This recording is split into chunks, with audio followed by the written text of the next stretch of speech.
running a little bit faster on occasion, or skipping days entirely. But Ungertheim, when I started that series, was designed to be something a little bit different. So it was start from scratch, which I don't think I'd done a serious playthrough with. And we'll reverse through the hedge. Close your eyes, children.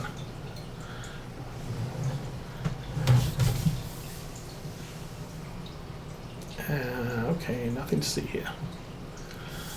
But yeah, it was. We'll do it at ×5 speed. So while I have, we're playing 3-day seasons. I usually, 9-day seasons. I usually play 6-day seasons.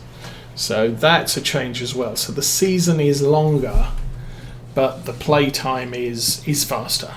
So there's not as much time to do stuff in. The equipment is all old and fairly small. We've got a 95 horsepower tractor, so everything I use has to be able to be used by that.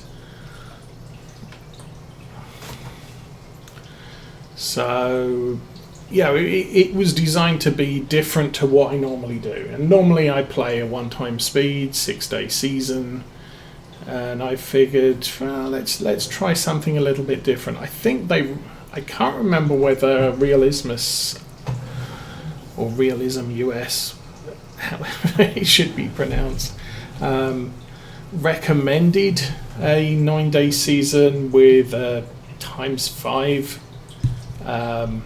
play speed. So I figured, well, let's do that. And obviously, with the 9-day season, there's more days, so there's a better chance that you won't get impacted by rain. I mean, we've got all of today to harvest this, and then it's going to rain tomorrow, which will be, well, we're into late fall already, and yeah, tomorrow on this playthrough. So we're definitely moving along some.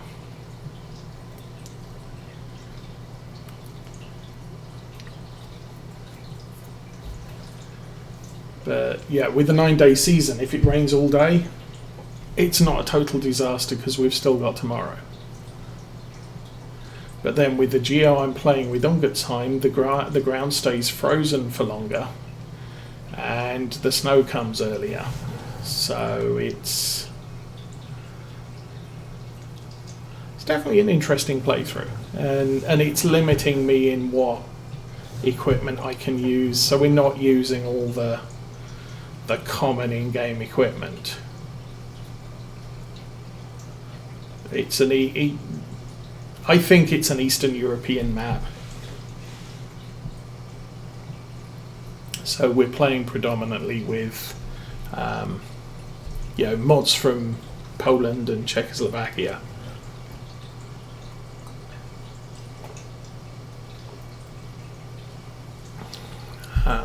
Other sort of self-imposed limitations, they weren't decided when I started the playthrough as hard and fast rules.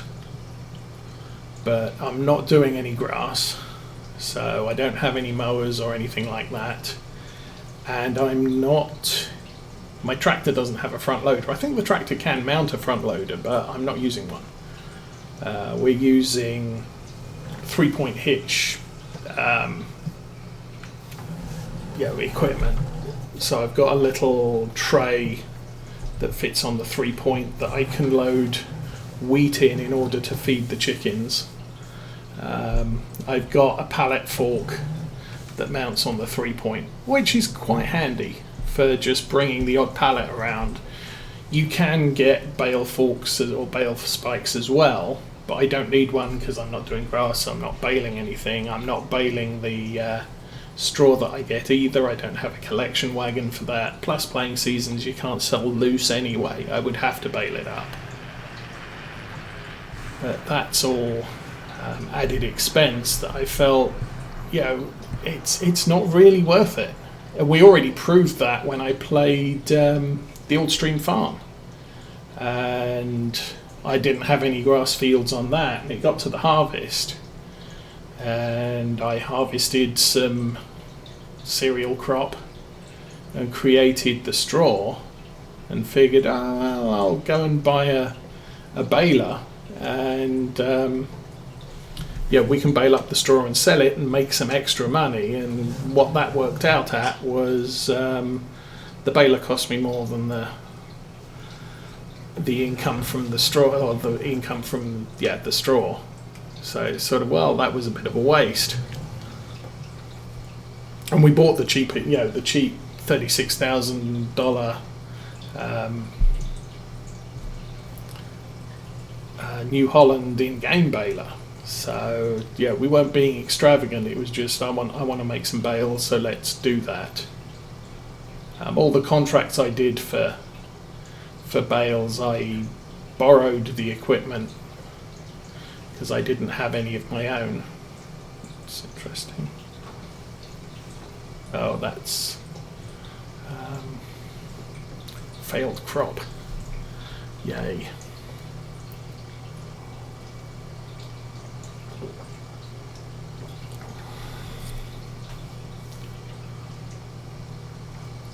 Now the other thing here, we are done with the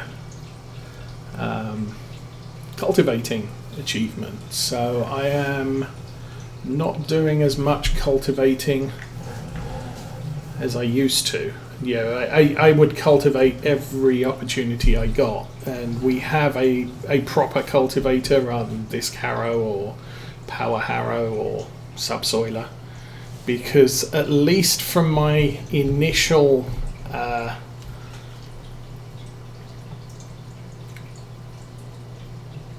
when I started playing Farm Sim 19 and working on some of the achievements, and it was sort of do an acre of cultivating, and do an acre of seeding, and do an acre of harvesting, and all the rest of it. Then it goes to 10, then it goes to 50, then it goes to whatever it is, 100. I noticed that some of the cultivators weren't counting as doing cultivating, and it transpired, at least in my tests, that you had to use something from the cultivator section of the shop, not from the other types of equipment that happen to result in a field being cultivated.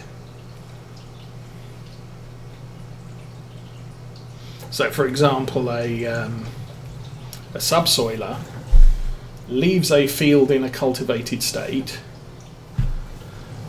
resets the needs to be ploughed state, but it does not count as a cultivator, or at least it didn't. Oh, okay.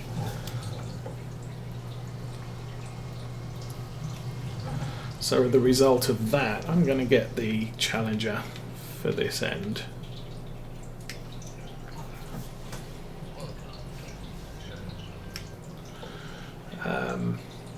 So that's why we have a cultivator on this farm and not the usual harrow that I play. Because harrows take less power, so I could do a big 18-meter harrow on these tractors, because we got about 400 horsepower on them both. But we're limited to, I think it's probably a 9-meter cultivator, 8-meter cultivator I think we've got, which is perfectly adequate. But every opportunity I got, I was using a cultivator. So, okay, we've harvested, get the cultivator out. Plant oilseed radish, get the cultivator out. So I was cultivating twice per harvest. And but now we've done all of the cultivating things, all of the cultivating achievements. I can just plant direct, because we've got a direct drill. We still have to cultivate if we're planting sunflowers and what's the other stuff we do? Sugar beets. We have to cultivate before those, because our planter is not a direct drill, but the seeder is. So for planting our cereals and our oil seeds, sunflowers planted with the planter? They might be. But yeah, whatever. Direct drill, I can just come straight out here with that and plant the oilseed radish without having to cultivate anything. So that's what we'll be doing.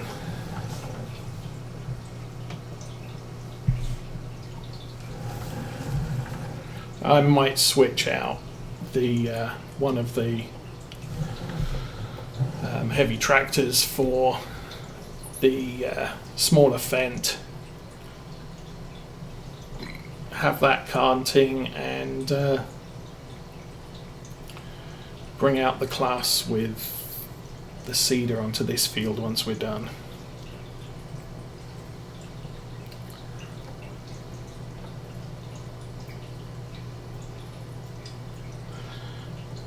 Do like this header because it goes fast. And I forgot to fill up with diesel. Oops. Okay, so what other game are you now addicted to?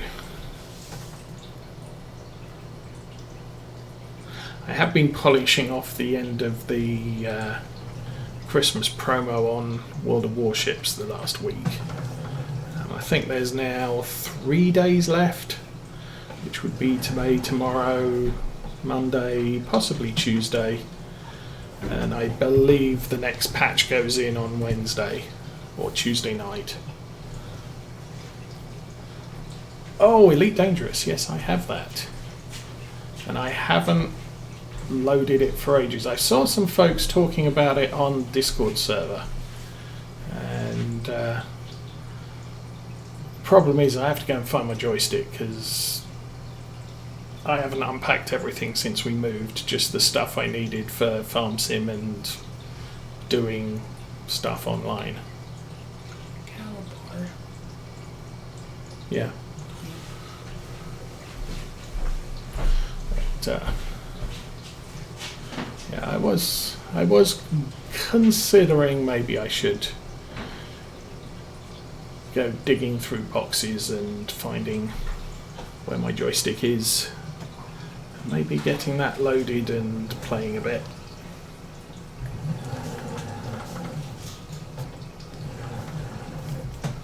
I mean, my first major, well actually my second major MMO, I played, what was it, Ultima Online, and I did that for a while, and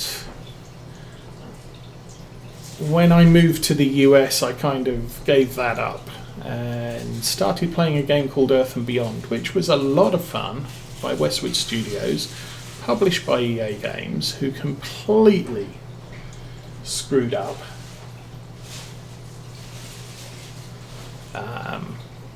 Basically because EA Games, at least back in the 2000s, seemed to have this opinion of you spend money, you make a game, and then you rake in the cash.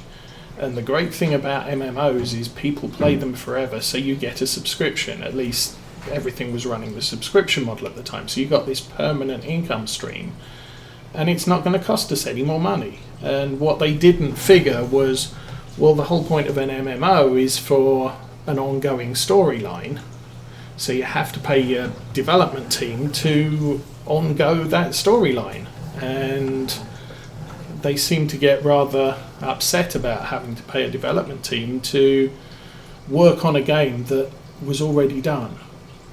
And so they ended up cancelling that, and there were a whole family of us that clan of us that played it, and it's sort of, well, that's upsetting. But that was a lot of fun.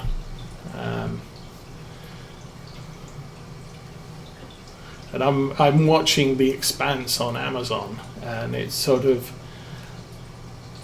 kind of very the game was very Expanse-like. There were 3 human factions. You had Earth, you had Mars, and you had Jupiter, effectively the outer planets. Each Faction had different weaponry types which were imported into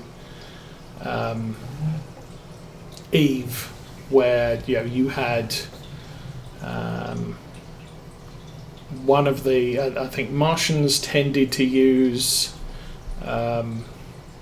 autocannons, projectile weapons.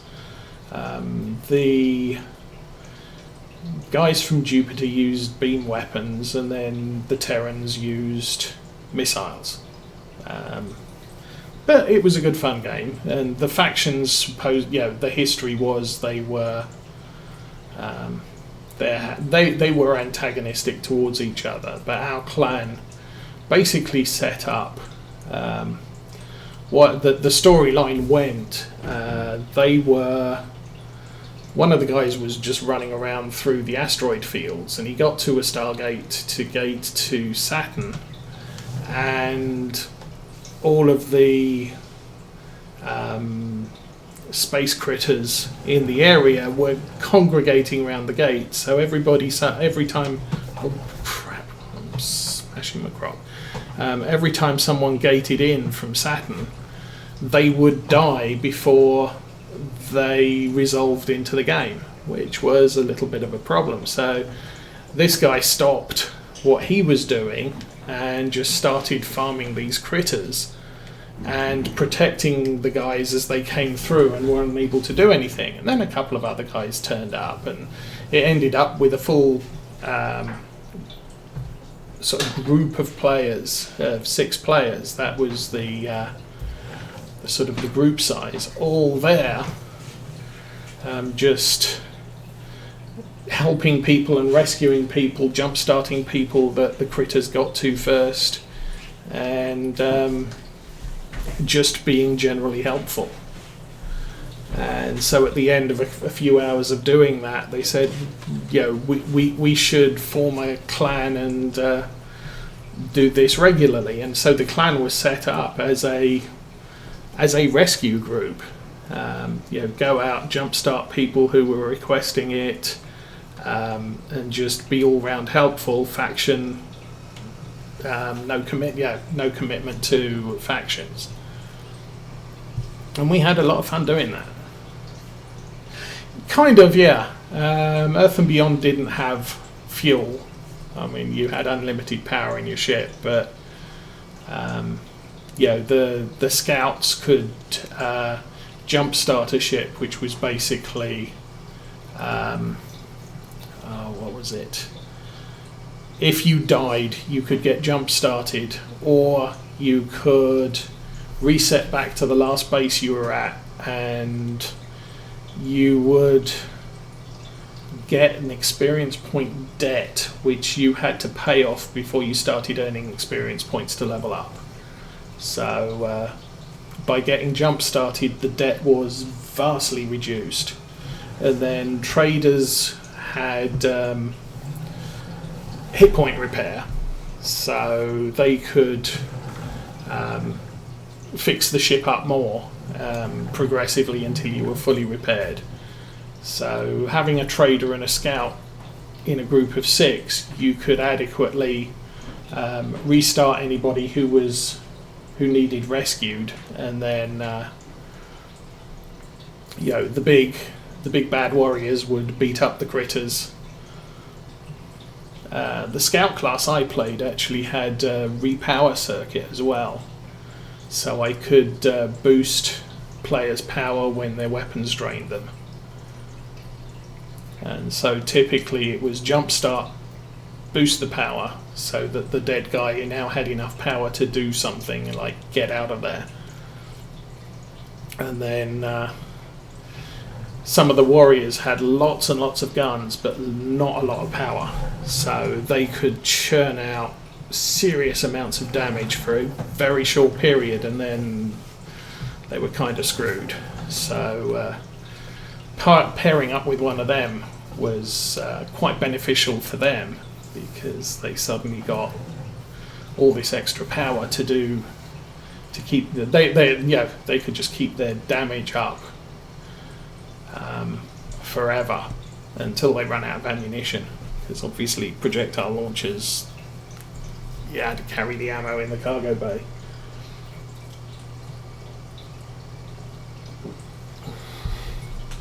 But yeah, that game sunsetted and then closed down. Now there is a team that's doing, or was trying to do, an emulator. I have no idea how far they got. I did look in on that about 3 years ago, but it was sort of, it's not the same without all your friends. It's an okay game to play, but yeah.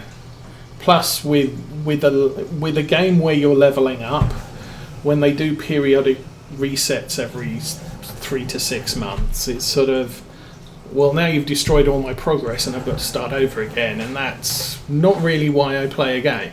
I like to progress.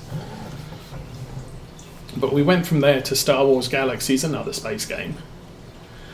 And I think one of our guys didn't. He went off to play Eve because that had a little bit more in-depth, and he was seriously into the storyline of Earth and Beyond. And he had, he'd tell us about what was really going on in the galaxy, because he was just pottering around doing the research. So he had a lot more fun with Eve. But then Star Wars Galaxies got sunsetted because Sony and bad business decisions. And I did buy Elite, and I did play it for quite a while, and if you go off somewhere, you will find a fair number of planets out towards one of the nebulas in, off a ways. That all the planets were discovered by me, not Osa but Llewellyn. Llewellyn was my grandfather's middle name. So there's a ton of planets in Elite that are tagged with me discovering them. But that was way back when the game just started. My Llewellyn account also has access to the Shinrata Desra system, because it was a founder player or founding account. I have a second account where I have reserved the name Osa, but I haven't played it. And I had plans and never really got round. Well, we moved and everything else, and it's having all the hardware available. But maybe I should look into that after Sunday, because I've still got a couple of warships quests to complete, and then it'll all be done, and then I can take a break for a bit. Yeah, I used to watch Ed, whatever it was, Ed Does Elite, and he was one of the community guys on Frontier Games.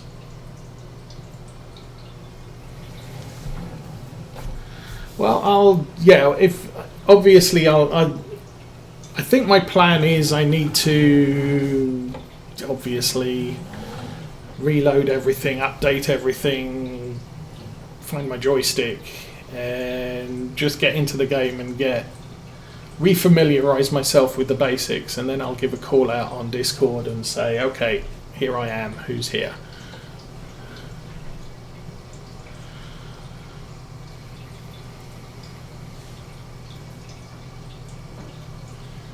But yeah, I am not playing as much on the computer as I used to.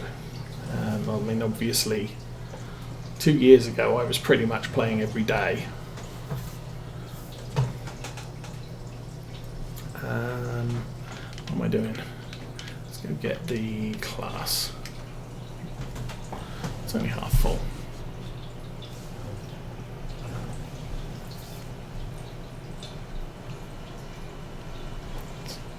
I haven't played Truck Sim in an age either. But kind of life changed a bit this time last year. You would think with the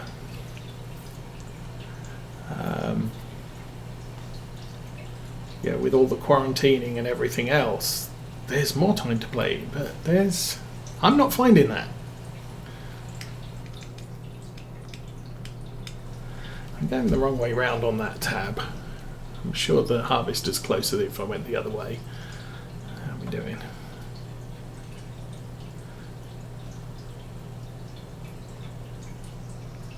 And done.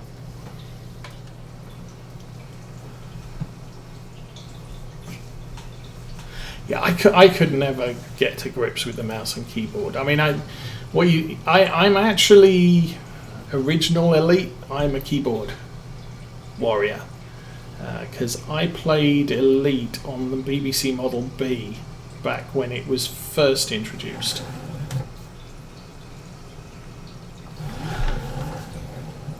I then played it on the Atari ST, which I think the Atari ST was basically, rather than line graphics, it was it was polygons, and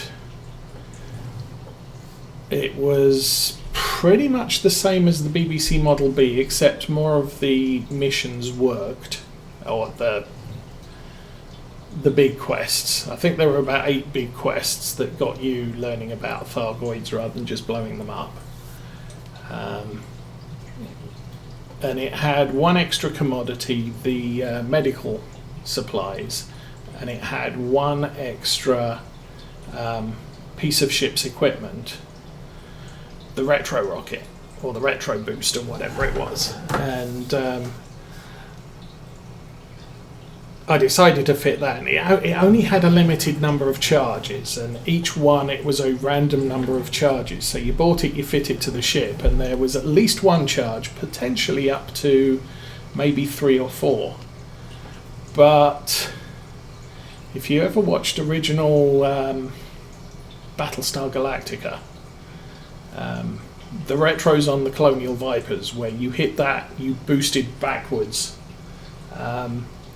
It did that, so you could line up all the bad guys chasing you, run away from them, shoot them out the back window with the military laser, and then when they were all back there, hit the retro boost, switch to front view, and they would all shoot past you, appear in front of you, and you could just take them out in no time flat at point blank range.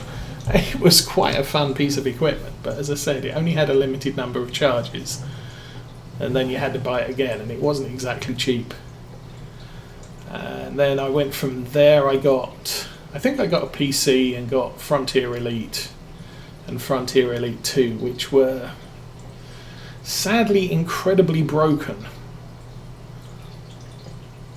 So they were fun games, but they could have done with a lot more optimization on controls and everything else. So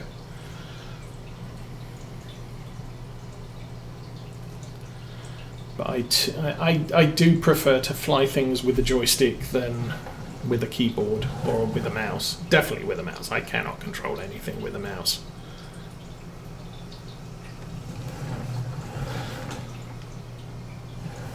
And it's sort of, for the longest time, I didn't do driving games because I don't drive with a joystick.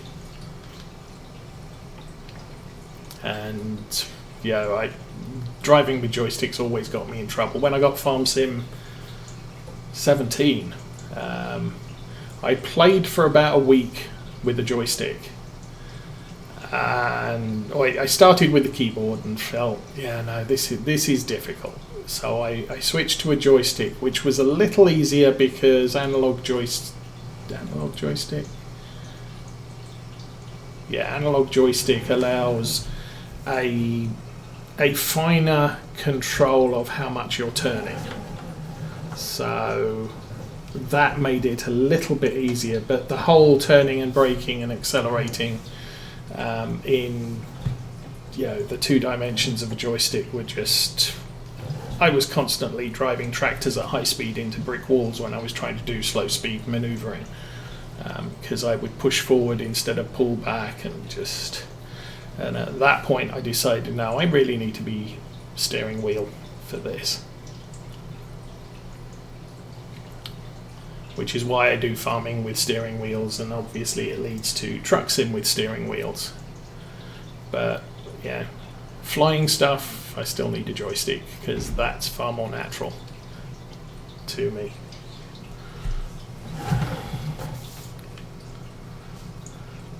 Now that said, I think it was back in the early 90s, Top Gear, not the Toys for Boys version that we've had in recent years with Hammond and Clarkson and May, but back when Top Gear was a car magazine show and they would review everything. They'd typically review the latest sales rep car and the box fans and everything else. And they had a story on Saab engineers were trying out a car with the joystick, and part of their